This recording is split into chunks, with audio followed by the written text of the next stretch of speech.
The night it began, the world was silent. Too silent. No storms, no winds, no static from the stars.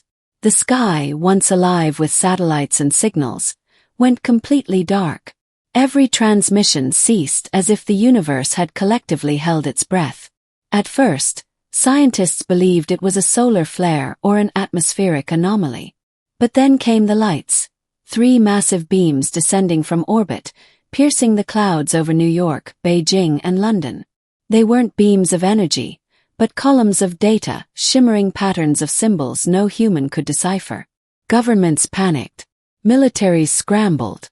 The United Nations convened an emergency session that lasted less than an hour before communications went offline worldwide. And then they spoke. Their message didn't come through sound or language but through every electronic device on Earth. Screens flickered to life, radios hummed, phones vibrated, and a single phrase echoed in countless tongues. This world was never yours. Billions of people heard it at once. Some fell to their knees. Others screamed. The rest simply stared at the black screens that followed, the haunting silence that came after the message of doom. Within minutes they arrived. At first they were invisible, moving shadows against the stars. Then, like oil seeping through fabric, the void itself began to bleed into the sky. Cities across the world watched as massive black ships emerged, bending light, swallowing everything that reflected it. Their surfaces looked like liquid darkness, alive, pulsing, almost breathing. Humanity had always imagined alien life as advanced, metallic, cold. But these were something else. They weren't made of metal or matter as we knew it. They were organic darkness, entities older than light itself. The first to fall was Beijing. A single blast, no explosion, no fire, just silence. Every living thing turned to ash, and the air shimmered like heat rising from sand. In less than an hour, the city was gone. The same fate met London and New York soon after. Earth was losing its greatest cities, one by one. In the chaos, survivors gathered in underground shelters. Governments fell. The internet burned out. Humanity went back to fire and paper. The old ways returned, but now it was a fight for survival. Among them was Dr. Lena Voss, an astrophysicist who had spent her life searching for signs of extraterrestrial life.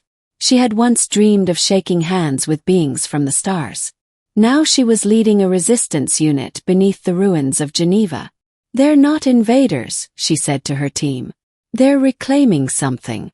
They think Earth belongs to them." No one understood how she knew that, until she showed them her discovery. The alien message wasn't just sound, it was a genetic code. When decoded, it matched patterns found in human DNA. The aliens weren't strangers. They were our origin. Lena's research revealed that millions of years ago, Earth had been a colony, a biological experiment left behind by an ancient race from the void. Humanity wasn't the first civilization here. We were the descendants of their lost creation, born from their engineered genes. The return of the void ships wasn't an invasion, it was reclamation. The truth broke humanity more than the destruction ever could. If they were our makers, how could we fight them? But Lena refused to surrender.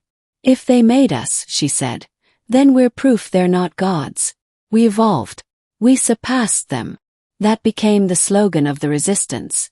We were made to rise. The final war began on the 3rd day.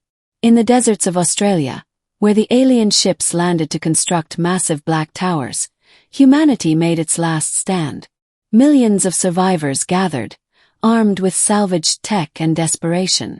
Drones, missiles, railguns, all pointed at the sky. When the first wave descended, it wasn't ships. It was shadows shaped like creatures, walking on limbs of smoke, their eyes burning like white suns. The ground froze beneath them. The air burned above. Humanity fought anyway. The sky lit with streaks of missiles. The earth shook. For the first time, the aliens hesitated. Our weapons couldn't destroy them, but something else did. The sound of human defiance. Across the planet, surviving networks transmitted one signal, one human voice echoing through every device. "We are the children of Earth." And we will not be erased.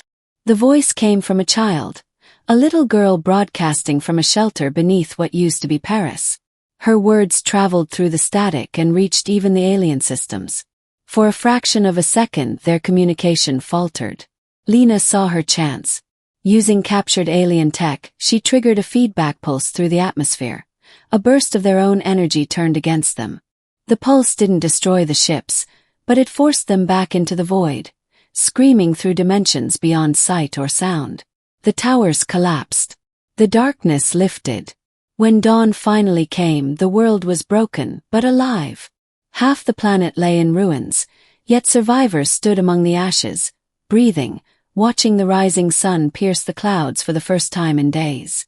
No one knew if the aliens were gone for good, or merely retreating to regroup. Lena stood on a hill of shattered glass, staring at the burning horizon. Her voice was quiet, almost a whisper. "They'll come again," she said. "Because to them we're still theirs." Then she looked up at the sky. "But next time we'll be ready."